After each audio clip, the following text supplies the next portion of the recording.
frente de ustedes y con la alegría y bendición del Señor que nos haya concedido llegar sin novedad a este lugar. Es el Señor bueno, realmente nos ha guardado y nos seguirá guardando por muchos años más, hasta que el Señor diga, pues a cada uno le va llegando su turno y vamos a ir descansando según la voluntad de nuestro Dios. Pero mientras eso sucede, queremos seguir glorificando el nombre de nuestro Dios. Y también tenemos armonía de escuchar su palabra, que es quizá lo interesante en nuestra vida. Queremos oír la voz de Dios. Y eso es lo que vamos a pedirle a Él, que nos hable, para que no sea el hombre, sino sea el Señor el que nos venga a hablar verdaderamente. Vamos a doblar nuestras rodillas si podemos y vamos a elevar nuestra oración al Señor.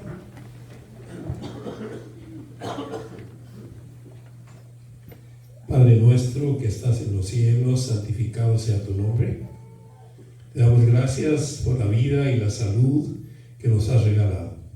Gracias también porque nos concediste descansar con toda confianza y tranquilidad durante la noche y nos diste el sueño suficiente para disfrutar nuestro descanso. Por ello también recibe nuestra gratitud con todo nuestro corazón. Pero también te pedimos perdón si nos hemos equivocado, hemos dicho o hecho o pensado algo que no es de tu agrado. Señor, perdónanos, por favor. Danos sabiduría, entendimiento, capacidad. Llénanos de tu Santo Espíritu para poder comprender tu palabra. Para que sea tu palabra la que nos hable, seas tú por medio de tu Espíritu el que nos venga a hablar y que nos venga a enseñar lo que dejaron escritos tus siervos para beneficio de nuestra vida, tanto material como espiritual. Aumenta nuestra fe y danos el deseo cada día más de servirte con todo nuestro corazón. Bendice a todos los que pudieron venir, que tú conoces, Señor, el sacrificio, el esfuerzo. Te pedimos que les pagues y les recompenses todo lo que hacen, pero lo hacen con un deseo y un gran interés de buscar tu rostro. Bendito seas por ello, porque los trajiste sin ninguna novedad. Y también te pedimos por los que no están presentes. La razón nosotros no la sabemos, tú sí la sabes. Por ello te pedimos por ellos para que los bendigas donde quiera que se encuentren. Señor, son tus hijos y anhelamos que se encuentren bien y que les des tu bendición. Por cualquier causa que no hayan podido estar hasta acá, Señor, dales tu bendición donde quiera que estén. Bendice pues, Señor, a todas nuestras familias acá representadas y llénanos de tu palabra. Necesitamos ser llenos de ella para vivir una vida de acuerdo a tu santa voluntad. Nos encomendamos en tus manos, esperando pues, buen Dios, que tu Espíritu Santo se manifieste en medio de nosotros y nos hable a través de tu palabra. Te lo rogamos en el nombre santo y poderoso de Cristo Jesús, nuestro amado y bendito Salvador. Amén. Siéntense, hermanos, por favor.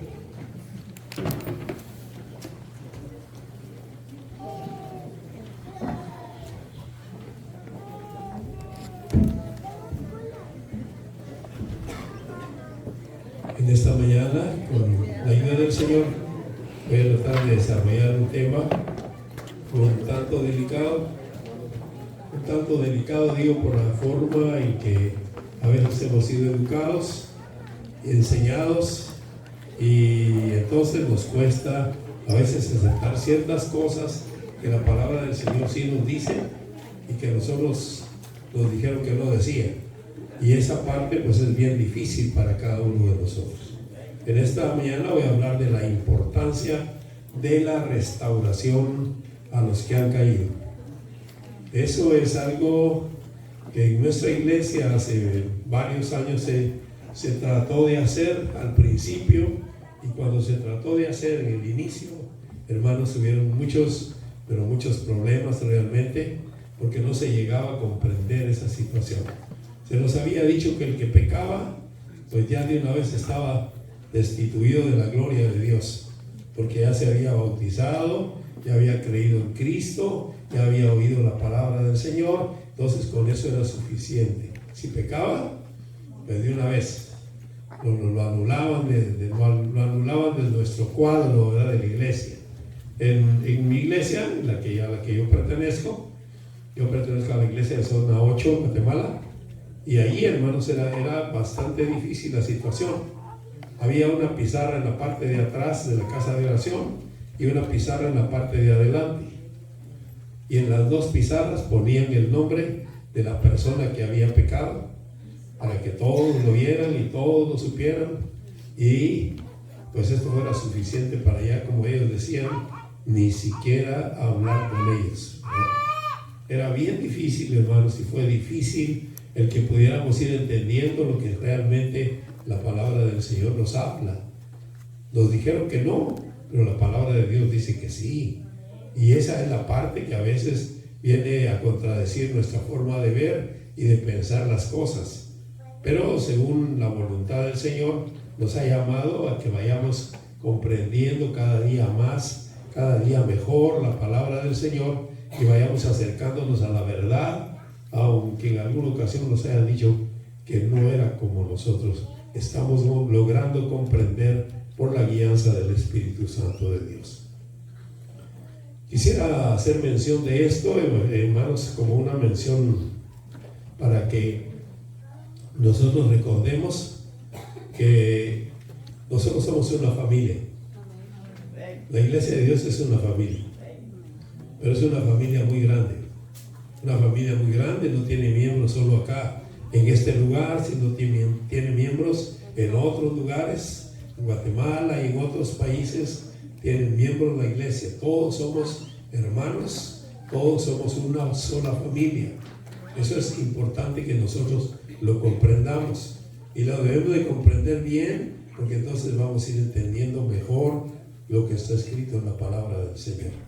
Enseguida quiero recordarles que voy a hacer mención de algunos casos que nosotros hemos visto en la palabra del Señor, que están escritos. No los voy a leer porque me llevaría más tiempo del que necesito, pero hermanos, vamos a empezar. Caín mató a su hermano Abel. Era su hermano y lo mató. ¿Por qué causa? Yo no me voy a meter a investigar eso ahorita, porque no es ese mi afán, sino que al contrario solamente lo voy a ir mencionando, porque Caín mató a Abel siendo su hermano. Eso es para que veamos que la cercanía a veces es el mayor problema de nosotros. Luego tenemos el caso de los hermanos de José. Los hermanos de José vendieron a José para Egipto. ¿Por qué? Entonces, ¿por qué vendido? Porque le tenían envidia y no sé qué más. La cosa es que lo vendieron para Egipto, sus hermanos. Y así podríamos ir viendo las cosas que la palabra del Señor nos ha contado, de lo que David, por ejemplo. David lo tenían como el más pequeño, era el más pequeño de la familia, y lo tenían en un corral hasta allá atrás cuidando las ovejas. Cuando llegó el profeta a ungirlo como rey, él estaba hasta allá atrás, despreciado por sus hermanos. Y así podíamos ir mencionando muchísimos casos más, hermanos, que la palabra del Señor nos dice. Pero nos vamos a detener hasta ahí. De muchos otros casos, muchísimos casos que menciona la palabra, que sus hermanos. Y dice la palabra del Señor que los enemigos del hombre son los enemigos de su casa, los de su propia casa. Si somos una familia, ¿en dónde es donde está el mayor problema nuestro? Podemos recordar entonces, para finalizar los recordatorios que estoy haciendo, el caso del hijo pródigo. El hijo pródigo, es cierto, terminó, acabó todo lo que el padre le dio, de acuerdo, pero regresó. El padre lo abrazó y lo acobijó y lo restauró, y el que estaba enojado por esa causa era el hermano mayor. Entonces, ahí es donde podemos ver realmente lo que el Señor quiere que nosotros logremos ver y distinguir en nuestro comportamiento. A veces somos nosotros los que impedimos a que el Señor obre en favor de los demás, y cuando obra en su favor pues a nosotros no nos agrada, ¿verdad? Nos hubiera gustado que el Señor lo hubiera eliminado de una vez, ¿verdad? Yo recuerdo que en Guatemala había un hermano que era muy drástico, y le dijo a un hermano que se había emborrachado, después de ser cristiano, por supuesto, después de haberse bautizado y todo, se emborrachó, y este hermano le decía cuando lo encontraba: no te quiero ver, ni te me acerques, tú eres igual que Judas, traicionaste al Señor, así que andá y ahorcate, ¿verdad? Así de grosero, ¿verdad? Hermanos, uno no lo puede creer, pero realmente hay cosas que hacemos que no pensamos en lo que hacemos. No es esa lo que el Señor quiere. Al contrario, quiero que vayamos ahora sí a ver lo que dice la palabra del Señor en Gálatas capítulo número 6. Gálatas capítulo número 6, y vamos a leer los versículos 1 y 2 tan solamente. Dice así esta parte de la Sagrada Escritura: hermanos, si alguno fuere sorprendido en alguna falta, vosotros que sois espirituales, restauradle con espíritu de mansedumbre, considerándote a ti mismo, no sea que tú también seas tentado. Sobrellevad los unos las cargas de los otros y cumplir así la ley de Cristo. Este pasaje es muy interesante, es muy profundo realmente, hermanos, porque aquí nos debemos poner a pensar lo que realmente está diciendo la palabra del Señor. Según el apóstol Pablo, todos los demás que no habían cometido el pecado, el error, lo que sea, eran espirituales. Es lo que Pablo está diciendo aquí. Todos eran muy espirituales.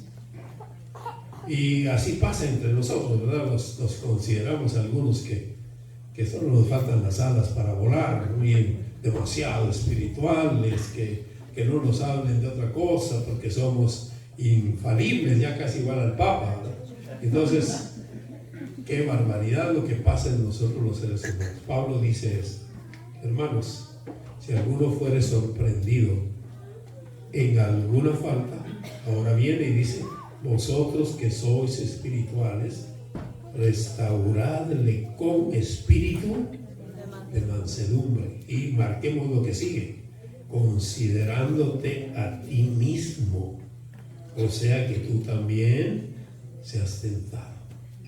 Pablo nos dice aquí de manera sencilla, parafraseándolo: tú también eres humano y tú también te puedes equivocar. A ti te puede pasar lo mismo. No te creas que a ti nada te va a pasar. Eres muy espiritual, ¿de acuerdo? Entonces, si eres muy espiritual, pues restaura al otro que ha caído. Restáuralo, ayúdalo a restaurarse. No a decirle: ya no te quiero ver, no quiero que estés cerca de mí, mejor si no vienes a la iglesia, mejor si te vas. No, Pablo dice: no, restáuralo. Tú eres espiritual. El espiritual se supone que lleva una vida diferente, pero tampoco se debe sentir superior, porque es ser humano. Y los seres humanos, en cualquier momento, hermano, nos puede pasar algo que nosotros ni siquiera lo hubiéramos pensado. Es algo que sí realmente nos debe preocupar, porque nosotros, cuando juzgamos a alguien que le ha pasado alguna cosa, no tenemos derecho a hacerlo, hermanos. Dice la palabra del Señor, también el Señor Jesús diciendo: no juzguéis para que no seáis juzgados. No nos pongamos a ver los defectos de los demás. El problema con nosotros los humanos es ese, hermano. Y Jesucristo sí lo marcó bien, ¿verdad? Porque Él dijo: ¿por qué te hace falta? ¿Por qué tan fácil que te es a ti mirar la mota que tiene tu hermano? Él tiene una mota, pero tú tienes una viga. Pero ¿por qué tú sí miras la mota de él? Y la viga que tú tienes, esa no la distingues. Hermanos, si algo es importante, es que a nosotros lo que nos cuesta es aceptar nuestros propios errores. No aceptamos los errores, hermanos. Los vemos en otro, ay, este sí está mal. Pero yo lo hago y no estoy tan mal, ¿verdad? Es que así debe ser, o pues, ¿qué derecho tenemos, verdad? ¿Somos diferentes? No. Todos somos seres humanos. Y todos necesitamos de la ayuda de todos, hermanos. Hay veces que por una palabra nuestra, un hermano nuestro se puede perder. Y eso el Señor lo va a demandar de nosotros, ¿verdad? La sangre de aquel que se haya perdido por mi culpa, el Señor la va a demandar, ¿verdad? Y nos va a recordar un día que nosotros hicimos algo que no debíamos hacer. Dice el profeta Isaías así. En el profeta Isaías está algo básico también que dice acá la palabra del Señor. Isaías capítulo 1, versículo 17. Dice así, 1:17 de Isaías.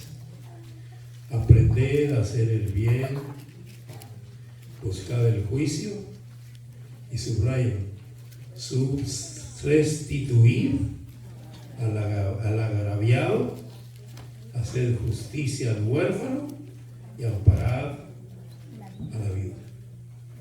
Dice el profeta Isaías, restituir al agraviado, aquel que ha cometido un error, hermanos. Y aunque a nosotros nos parezca que el error que cometió es imperdonable, ¿verdad? Porque para eso somos pero expertos en calificar, ¿verdad? Yo me he puesto a pensar que nosotros los humanos, algunos le han puesto colores a los pecados.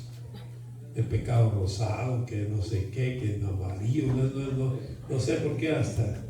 Y otros le han puesto tamaño. Es que este pecado sí es grande, este pecado es más grande. No, hermanos, para el Señor pecado es pecado. Desde una mentira que a veces hasta por vicio la decimos, hermanos, es pecado delante de la presencia del Señor. Que por eso no nos vamos ni nos asustamos en la iglesia, eso es punto y aparte. Pero el Señor sí nos está tomando en cuenta qué estamos haciendo. El pecado está allí y no lo vamos a poder negar tan fácilmente. Entonces nosotros lo que tenemos que hacer es restaurar, restituir, dice acá el profeta, al agraviado, que hermano, que algunos hermanos ya no quieren llegar a la iglesia. ¿Por qué? Porque dicen, es que los hermanos siempre lo ven mal a uno cuando uno regresa.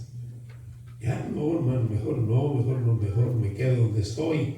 Y no, hermano, no le haga caso, que mire, que no sé cuánto. No, hermano, es que no es lo mismo, ¿verdad? No es lo mismo que a mí me pase que le pase a otro, ¿verdad? Y de veras que sí es bien difícil, hermanos. Y eso nos ha tocado en algún momento que platicar con alguien que le ha pasado algo de esa naturaleza y él ya no quiere regresar a la iglesia. Ya no quiere regresar ¿por quiénes? Por sus hermanos. Por sus hermanos. ¿Quiénes lo van a juzgar? ¿Quiénes lo van a señalar? Somos nosotros, sus hermanos. Este ya no debe estar aquí.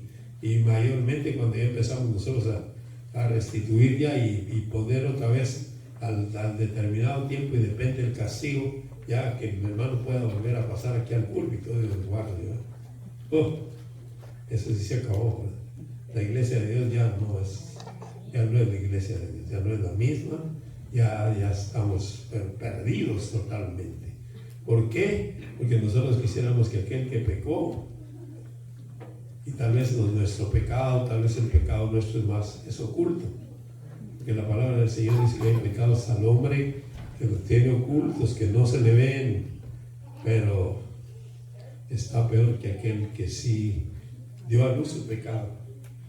Y nosotros nos sentimos como que no estamos bien, somos limpios, de verdad. Es increíble eso realmente. Juan capítulo 8, vamos a ver un caso muy especial de Juan capítulo 8.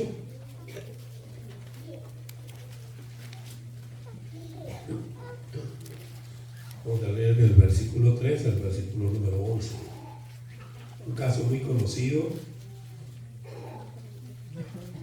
Dice el versículo 3 así: entonces los escribas y los fariseos le trajeron una mujer sorprendida en adulterio y poniéndola en medio le dijeron: Maestro, esta mujer ha sido sorprendida en el acto mismo de adulterio, y en la ley nos mandó Moisés apedrear a tales mujeres. ¿Tú pues qué dices? Mas esto decían tentándole para poder acusarle. Pero Jesús, inclinado hacia el suelo, escribía en tierra con el dedo. Y como insistieron en preguntarle, se enderezó y les dijo: el que de vosotros esté sin pecado, sea el primero en arrojar la piedra contra ella. Jesús no habló mucho, no dijo gran cosa, pero lo dijo todo, con toda claridad. Si alguno de los que están aquí no tiene pecado, pues siéntase en la libertad de arrojar la primera piedra.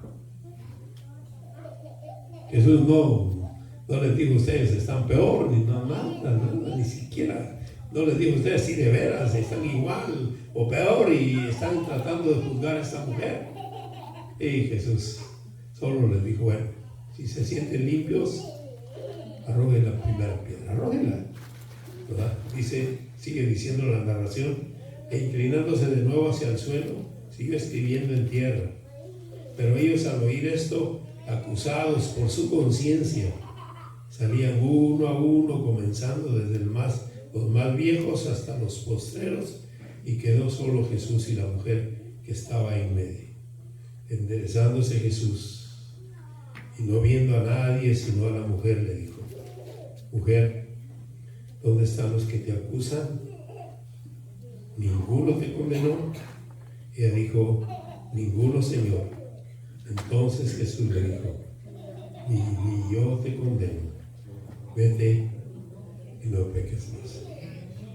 El maestro hubiera tenido razón de condenarla. Y yo puedo ver en esta narración algo extraño. No sé si los que estudiamos la Biblia nos hemos fijado en esto. A Jesús le presentan a una mujer que dice que la agarran en el adulterio y que Moisés dijo que la había que apedrearla. Pero el mandamiento hacia eso dice que tenía que ser la pareja la que tenía que ser apedreada, no solo la mujer, sino que el hombre también tenía que ser apedreado. Y esa es la parte que Jesús, me imagino que se puso a comprender. Jesús, ¿no? La acusaban de alguna cosa mala, de acuerdo, pero no de adulterio, porque no estaba en adulterio la mujer. ¿Por qué? Porque tenía que haber llevado al hombre también para comprobar que sí estaba en adulterio. Entonces Jesús, hermanos, por supuesto el Hijo de Dios, ¿verdad?, con su gran sabiduría, solo les dijo una palabra, con esa fue suficiente, y él le dijo a la mujer: yo no te voy a condenar tampoco. Eso sí, vete y no peques más. No es que hermanos, realmente el ver el accionar de nuestro Maestro, ese sentimiento humano realmente, hermanos, es increíble. Si nosotros fuéramos los jueces, hubiéramos estado ahí y nos hubiera tocado que juzgar, quién sabe cómo lo hayamos hecho. Si nosotros hubiésemos dicho igual que Jesús: nosotros no te condenamos, vete y no peques más. O nosotros le diríamos: sí, mereces morir, tienes que morir, y tienes que. ¿Por qué? Porque nosotros, como que lo que nos gusta es ver morir a todas las demás personas, hermanos. Y esa es la parte que el Señor nos quiere enseñar. Tener mucho cuidado, hermanos, de nosotros, los espirituales, los que supuestamente somos muy espirituales, de cuidarnos, de no condenar a los demás por una cosa sencilla quizá. Una cosa que el Señor, yo solo tengo este decir, hermanos: el condenar y el perdonar solo vienen de arriba. Ningún ser humano puede condenar a otro ser humano. La condena es de arriba. Entonces alguien me dijo en una ocasión, hermano, pero entonces ¿por qué la iglesia aplica disciplina? ¿Por qué castiga? ¿Por qué suspende? ¿Por qué? Y le digo, para que el pecador se arrepienta y vuelva a su camino. Para eso es la disciplina. No es para que se vaya de la iglesia en ningún momento, sino para que recapacite y se comporte mejor. Si lo hace así, pues habrá restauración para él. Y es lo que realmente busca y debe buscar la iglesia. Cómo restaurar a aquel que ha caído. Nosotros no sabemos la razón ni por qué, hermanos, pero nos interesa mucho y ni siquiera hacemos buen juicio, sino que como a nosotros se nos antoje, hacemos todos verdaderamente ese tipo de juicio. El Señor nos enseña entonces que no, Él teniendo toda la autoridad, hermanos, porque Él sí tenía toda la autoridad, toda la limpieza del caso para condenar a la mujer, le dijo, yo no te condeno, vete y no peques más. Menos mal y menos que nosotros que te quede. Vamos a tener toda la limpieza que tenía el Señor Jesús. No lo creo, hermanos. Por muy espiritual que seamos, no creo que lleguemos a ese maravilloso nivel, ¿verdad?, del Maestro. Y sin embargo, eso fue lo que nos enseñó. Eso es lo que Él nos enseña y tenemos nosotros que aprender realmente de esa situación. En Marcos capítulo 3. Marcos capítulo 3.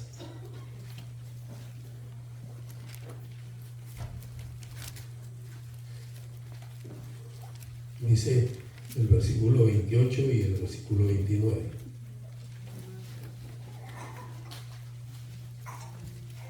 Y 29. De cierto os digo que todos los pecados serán perdonados a los hijos de los hombres, y las blasfemias cualquiera que sean, pero cualquiera que blasfeme contra el Espíritu Santo no tiene jamás perdón, sino que es reo de juicio eterno. Solo hay una forma, entonces, solo hay una manera de que no tiene perdón, y ese es el que blasfema contra el Espíritu Santo. De ahí todos los pecados de Jesús, todos. Se emborracha, que adultera, que fornica, que esto, que el otro, todos les serán perdonados. Si se arrepienten, por supuesto, ¿no? Porque si no se arrepienten, no. Y ese es el mal que nosotros sabemos, mal comprendiendo la Sagrada Escritura. Porque digamos, dice el apóstol Pablo, que quienes no van a heredar el reino de los cielos, ni los borrachos, ni los adúlteros, ni los fornicarios, ni los idólatras, ni y Pablo da toda la lista, ¿no? Y nosotros decimos, ahí está, no va a heredar el reino. Pero Pablo está hablando de alguien que permanece en la borrachera, digamos. Si no se arrepiente, definitivamente va para la condenación, porque no se arrepiente. Pero si se emborrachó y se arrepintió, ya no lo vuelve a hacer, hermanos. Todos los pecados del hombre le serán perdonados. Todo aquel, ahora si vive en adulterio o vive en fornicación y lo sorprende la muerte, ahí sí, hermano, solo el Señor, ¿verdad? Como yo digo, la condenación y la salvación solo vienen de Dios. Ningún hombre puede condenar a otro hombre. Ni una ley de una iglesia, ni una ley de nadie, hermano. No podemos condenar a nadie, porque solo el Señor es el dueño de eso, de condenar, pero también de perdonar.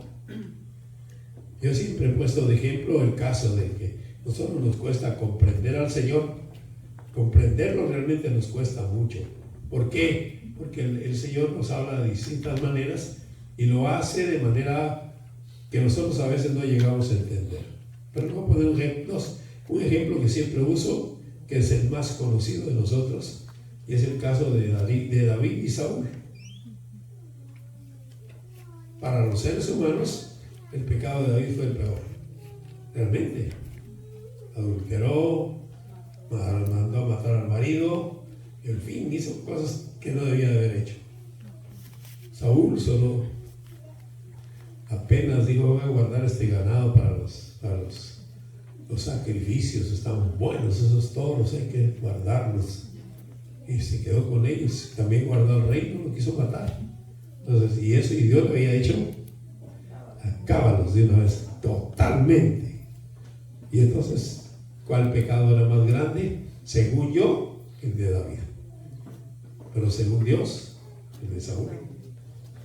¿Por qué? Por la desobediencia. Porque la desobediencia es el pecado universal, ¿verdad? El pecado universal, el pecado más grande, hermanos, es la desobediencia. Y es sencillo, ¿verdad? Les voy a poner un ejemplo muy raro, muy feo si creen ustedes, hermanos, pero les voy a poner un ejemplo sencillo y fácil de entender. ¿Qué hacemos cuando nosotros, teniendo la oportunidad de guardar el sábado, no lo hacemos? ¿En qué estaríamos cayendo, hermanos? Desobediencia. En desobediencia, y eso es pecado. Y si es pecado, tendría que ser castigado, ¿no? Como un adulterio, como una borrachera, como lo mismo, ¿no? Usted, teniendo la oportunidad de guardar el sábado, de ir a la casa de oración, de glorificar el nombre de Dios y todo eso, usted no lo hace. La razón no la voy a decir yo, ¿verdad? Pero usted sabe, eso es pecado. Y así son los pecados, ¿verdad? Así que no necesitamos matar a alguien. Jesucristo fue muy claro cuando nos habló de esto. No es necesario matar para ser un homicida. Véanlo conmigo, por favor, en Mateo. Vamos a Mateo.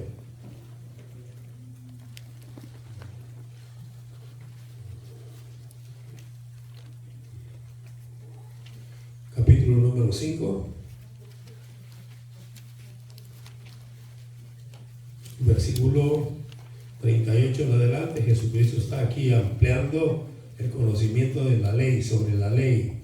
Y dice el versículo 38 así, de Mateo 5. Oísteis que fue dicho ojo por ojo y diente por diente. Pero yo os digo, no resistáis al que es malo, antes a cualquiera que te hiere en la mejilla derecha, vuelve también la otra. Y al que te quiera ponerte en pleito y quitarte la túnica, déjale también la capa. Y cualquiera que te obligue a llevar carga por una milla, ve con él 2.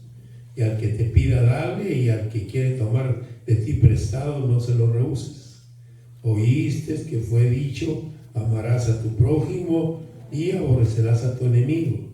Pero yo os digo, amad a vuestros enemigos, bendecid a los que os maldicen, haced bien a los que os aborrecen, y orad por los que os ultrajan y os persiguen, para que seáis hijos de vuestro Padre que está en los cielos, que hace salir su sol sobre buenos y malos.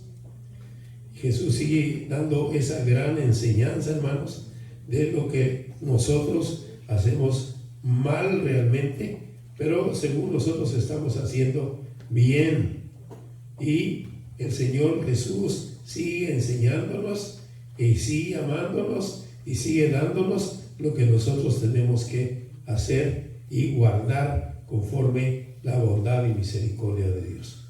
El Señor Jesús fue amplio, entonces nos enseñó que las cosas no es como están en la ley, sino como nosotros debemos llegar a comprenderlas, como el Señor quiere que las comprendamos. Ya no ojo por ojo, ¿no? Antes, si alguien sacaba, por eso dije, la ley del talión es ojo por ojo, ¿no? Le sacan un ojo, que sacarle que te sacó el ojo, que sacarle también el uno, ¿no? Y así, esa era la famosa ley del talión, que gracias a Dios ya no está, ¿verdad? Si no saben cuántos chocos murieron ya por acá. Muy bien, entonces, ahora dice el apóstol Santiago, creo que vayamos a ver a Santiago, que nos aconseja el apóstol Santiago en su capítulo número 5. Santiago capítulo número 5. Y voy a leer los versos 19 y 20. Dicen estos dos versículos lo siguiente. Hermanos, si alguno de entre vosotros se ha extraviado de la verdad y alguno le hace volver, sepa que el que haga volver al pecador del error de su camino, salvará de muerte un alma y cubrirá multitud de pecados. No al revés, ¿verdad? Nosotros lo entendemos al revés. Ella se extravió, pues que echarlo más, ¿verdad? Que se vaya, ¿verdad? Y porque nosotros no estamos en eso, y es que es el problema de nosotros, hermanos. De veras, yo recuerdo, a mí me dolió tanto lo que pasaba en ese tiempo en nuestra iglesia. Me dolió tanto porque una de las que fue sancionada de esa manera que les digo, que ponían en la pizarra de atrás y en la pizarra de atrás y en la de adelante, ponían el nombre de la persona y el pecado que había cometido, y que quedaba destituido, separado de la iglesia. A mí me dolió tanto porque yo estaba muy pequeño todavía, pero mi hermana fue la que fue puesta allí. Y yo sí hubiera querido hacer otra cosa más que llorar, ¿verdad? Porque era mi hermana. Y es cierto que había cometido el error la castigaron por eso, porque se unió a un hombre que no era de la iglesia. Y entonces ese fue su gran pecado. Y hermanos, es doloroso realmente que nosotros consideremos que la persona que pecó ya no puede estar cerca de nosotros. Porque dice, no, yo sí soy muy santo y a ti te falta mucho, ¿verdad? No sé cómo lo califiquemos, ¿verdad? Pero así dice, y eso también lo dice el profeta Isaías. Oigan lo que dice Isaías. Por favor, en el capítulo 65 del profeta Isaías.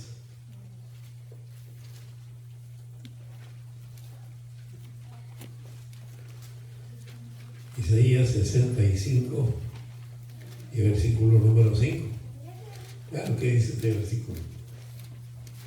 Dice así: que dicen, estate en tu lugar, no te acerques a mí, porque yo soy más santo que tú. Estos son humo en mi furor, dice Dios, fuego que arde todo el día. Esos que se creen tan santos, dice el Señor, en mi furor. A nosotros que nos consideramos que, oye, no se acerque a mí, por favor, yo soy muy santo. Yo ya no sé por qué no me han puesto las alas para poder volar, ¿verdad? Yo ya estoy ignorante de eso, que por qué no tengo alas, y es santísimo, qué barbaridad. Ya no, hermanos. Nosotros los humanos no alcanzamos ese grado, hermanos. Créanme que no alcanzamos ese grado. Podemos esforzarnos, caminar y buscar la forma de la santidad, pero no alcanzamos un grado superlativo para decirle a alguien, yo sí soy más santo que tú. No lo vamos a alcanzar, hermanos. Porque aquel cometió un error, y entonces decirle, mira, mejor no, ya no platiques conmigo. Mejor ya, si ya eras mi amigo, pero a partir de hoy ya no. Al contrario, hermanos, al contrario. Ayudarlo para que no vuelva a caer. Ayudarlo, restaurarlo, llevarlo y acuchillarlo, dicen allá en Guatemala. No, ya no decir, no, ya no hagas lo mismo. El Señor te ama, Él quiere que te salves, no quiere verte perdido. Pero nosotros hacemos lo contrario que la palabra del Señor nos enseña. ¿Por qué? Por los complejos que hay en nosotros, ¿verdad? De llegar a considerarnos, es el ministro de la iglesia, y es que, de veras, hermanos, no, si un ministro, lo que quiere decir la palabra ministro es un servidor, hermanos. Eso es lo único que es ministro, y quiere servir a la iglesia, hermanos. Cada quien con su don, por supuesto, ¿verdad? cada quien el don que el Señor le ha dado, pero se trata de servir a la iglesia, no de sentirnos que no podemos estar con la iglesia. No, pues me pongo aquí hasta aislado, hasta aquí, para ver si que nadie me vea o me suben aquí. A mí nunca me ha gustado que en algunas congregaciones le dicen, hermano, oiga, pásese aquí hasta adelante. No, yo digo, no, mejor me quedo aquí a la par de mi esposa. Cuando me toque subir, voy a subir. No se preocupe. Y porque no me gusta que me estén viendo ahí, ¿verdad? Que soy de los que según yo sé mucho y que no sé nada, dijo Platón. Lo único que sé es que no sé nada. Y eso realmente es hermanos, el afán nuestro no es mostrar que nosotros sabemos, sino nuestro gran afán, al menos en lo personal, mi gran afán es hacer lo que hacía Pablo, presentar a Cristo crucificado por nosotros. Ese es mi gran sueño y mi gran anhelo, siempre presentar a Jesucristo como el suficiente Salvador nuestro. Esa debe ser la obra nuestra nada más, hermanos, no otra cosa. Y de ahí hablamos de muchas cosas, por supuesto, pero el centro debe ser que Jesucristo es nuestro Salvador. Y en la primera carta a Juan se llama más directo. Primera de Juan, capítulo 5.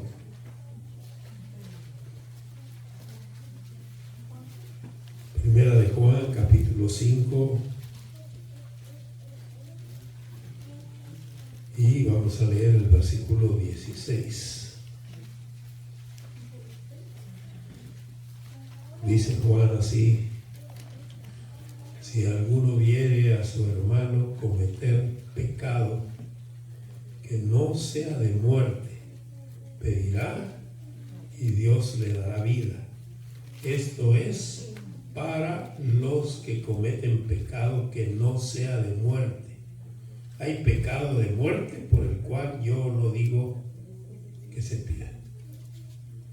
Y fíjense, hermanos, que cuando nosotros vemos acá, nosotros ya entendemos que el pecado de muerte, el único pecado imperdonable es la blasfemia contra el Espíritu Santo. Pero ahora les voy a poner el ejemplo. Saúl fue desechado por Dios. El profeta oraba por él y Dios le dijo al profeta: ya no ores por él, yo ya lo deseché. Hermanos, eso es pecado de muerte, ¿no? Dios lo desechó totalmente. ¿Por qué? Ya dijimos, hermanos, por la desobediencia. Así que tenemos que tener mucho cuidado, ¿verdad? Tenemos que tener mucho cuidado. No solo es hablar mal del Señor y esto, la blasfemia del Espíritu Santo, también es el desobedecer. El desobedecer al Señor puede convertirse en un pecado imperdonable. Puede convertirse en un pecado imperdonable. Dependiendo, por eso les digo, miren, hermanos, hay personas, hay hermanos nuestros que los amamos en el corazón, pero trabajan por su cuenta, tienen vehículo, tienen muchas cosas, ¿vale? Y el sábado llegan en la mañana o en la tarde a la iglesia. Yo nunca los he criticado, pero digo, hermanos, de veras, ¿qué pasará, verdad? ¿Se ocuparán en qué? ¿En leer toda la mañana la Biblia? ¿O en orar toda la mañana, tal vez? Hasta en la tarde tienen tiempo de ir a la iglesia. O al revés, llegan en la mañana y en la tarde ya no llegan porque se quedan orando toda la tarde y toda la noche. No sé, ¿verdad?, en qué se ocupen. Pero eso, hermanos, yo lo considero que es algo. Si yo tengo el tiempo, la oportunidad y no lo hago, Santiago dice que el pecado es en aquel que sabe hacer lo bueno y no lo hace. Así que si nosotros sabemos, hermanos, que es el día del Señor, que es el día de guardar, sabemos lo que hay que obedecer según la palabra del Señor, hagámoslo. Pero hagámoslo con cariño, de veras, hermanos, con gratitud a Dios. Debemos mostrar nuestra gratitud a Dios haciéndole caso, dijo aquel. Y realmente, hermanos, así es como debe ser nuestra vida. Y así vamos a ir creciendo espiritualmente. Aquí dice Juan, si alguno ve a su hermano cometer pecado, que no sea de muerte, ¿verdad? Que no ha sido. Pero les estoy poniendo un ejemplo que sería difícil detectar, ¿verdad? Pero el Señor nos indicaría, ¿no? Por él ya no ores, ¿verdad? Como se lo dijo al profeta, ya no ores por él, yo ya lo deseché. Así que cuando alguien ha pecado entre nosotros y ya no lo vemos, que restaurarlo, y lo luchamos por restaurar y ya no se restaura, es porque el Señor a esta persona sí, lamentablemente ya la desechó. ¿Por qué causa? Solo el soberano Dios sabe. Solo el soberano Dios sabe por qué haya sido así. No nos expongamos, hermanos, no nos expongamos. Un pecado pequeño o un pecado grande, no nos expongamos, hermanos. A que el Señor, por un pecado pequeño o un grande que nosotros lo califiquemos, el Señor nos deseche.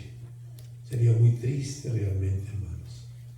Imagínense yo a mi edad servir en la iglesia por tantos años y que de repente un descuido y Satanás hace lo que quiere conmigo. Y después de tanto tiempo, digo, de veras, qué triste sería para mi vida. Como el caso de Salomón, ustedes lo saben, ¿verdad? Salomón nunca había adorado una estatua, nunca había adorado una imagen, él no había sido adorador de imágenes, hermanos. Pero al final de su vida, ¿de qué le sirvió tanta sabiduría que le dio el Señor, hermanos? Que al final de su vida, ¿cómo paró el pobre Salomón, verdad?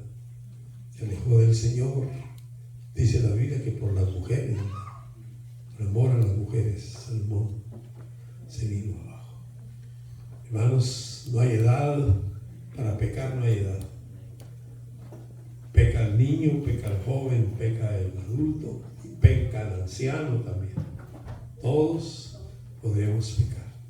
Y, hermanos, no corramos a expulsar al hermano de donde está, sino al contrario, corramos a restaurarlo, a abrazarlo y decirle, hermano, lo extrañamos, véngase con nosotros, venga, no se sienta como está. El Señor, si se arrepiente, lo limpia de todo pecado, ¿verdad? Y así es como debe ser nuestro actuar, porque si no, Dios les recuerda solamente ese momentito del hijo pródigo, el momentito en que él dice la palabra y volvió en sí, dice, estaba hipopotamizado, dijo un hombre por ahí. ¿Qué estaba haciendo? Saber, pero fue que no estaba queriendo ya comer, ni siquiera la comida de los puercos le daban. Y hasta entonces dice, volvió en sí y dijo, a la casa de mi padre hay mucha comida, pues muchas moradas, ¿y qué hago yo aquí? Y hasta entonces se dio cuenta dónde estaba parado. Corre, voy a ir donde mi padre, le voy a decir, Padre, he pecado contra el cielo y contra ti, ya no soy digno de ser llamado tu hijo.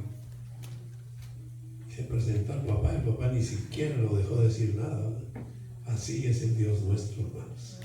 Así es el Dios nuestro. Si vamos arrepentidos, ni va a esperar que le digamos, Señor, perdóname lo que hice, esto, el otro, no. Él en su regazo nos va a tener, hermanos, y nos va a llenar de su bendición. Así es el Señor, hermanos. Así de amoroso es nuestro Dios. Nos ama tanto, pero tanto, que yo no sé por qué nos ama tanto, hermanos, de veras. Nunca he comprendido por qué tanto amor el de Dios hacia la humanidad. Es increíble el amor tan grande del Señor hacia nosotros.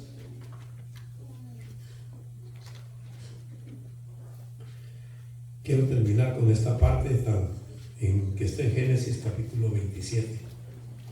El caso de Jacob y Esaú. Jacob de alguna manera engañó a Esaú y le robó la primogenitura. Pero no le bastó solo eso, sino hizo algo más. Dice Génesis capítulo 27, versículo 41.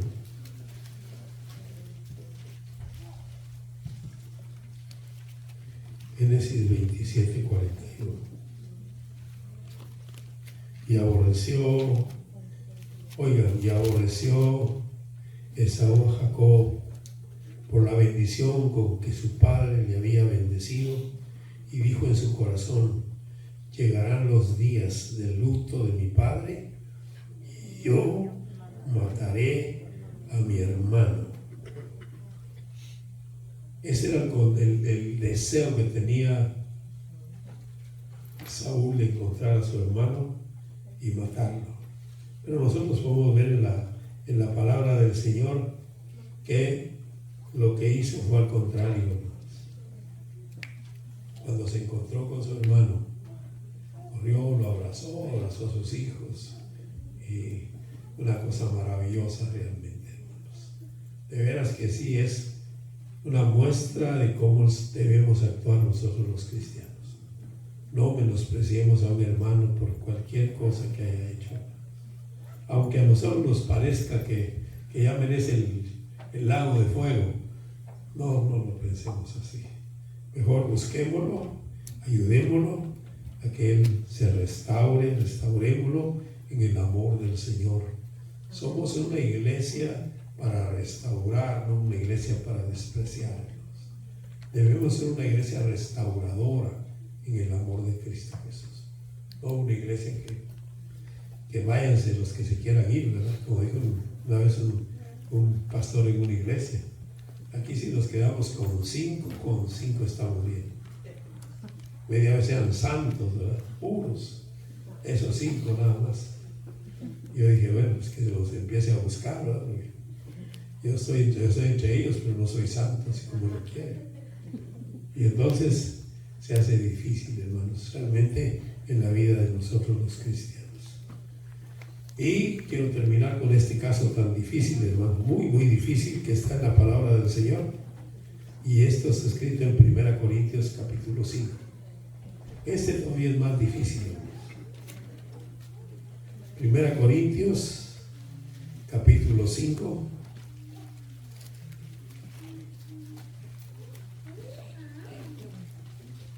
Dice el versículo 4 y el versículo 5. Dice el versículo 4 así: en el nombre de nuestro Señor Jesucristo, reunidos vosotros y mi espíritu, dice Pablo, con el poder de nuestro Señor Jesucristo. Está hablando de un hombre que cometió un adulterio, una fornicación tremenda, porque estaba metido con su madrastra. Bueno, en el nombre de nuestro Señor Jesucristo, reunidos vosotros y mi espíritu, con el poder de nuestro Señor Jesucristo, el tal sea entregado a Satanás para destrucción de la carne, a fin de que el espíritu sea salvo en el día del Señor Jesús. Pablo dice: entréguenlo a Satanás, según el juicio que él con los hermanos iba a hacer. Muy bien. Y dice el versículo 13 de aquí: porque a los que están fuera, Dios juzgará. Quitad pues a este perverso de entre vosotros. Así dice Pablo. Ahora vamos a la segunda carta, en el capítulo 2.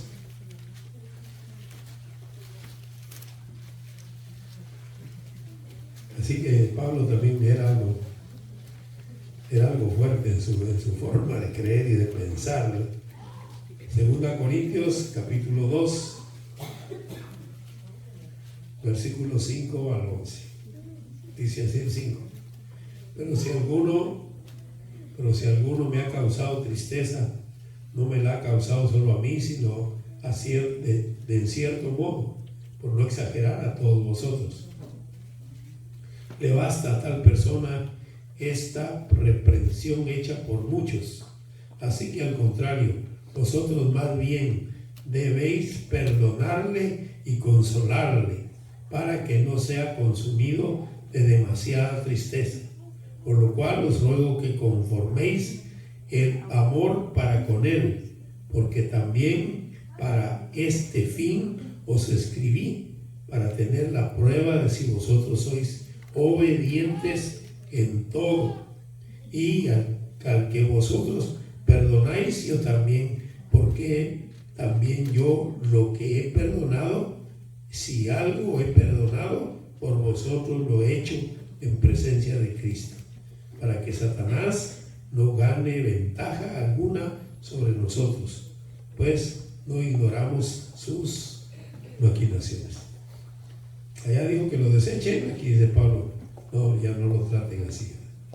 Ya es demasiado lo que sufrió con lo que le hicimos, ¿verdad? Y Pablo nos está enseñando que hay que restituir aún al peor según nosotros, ¿verdad? Según nosotros, a lo peor, aunque sea lo peor, hermanos.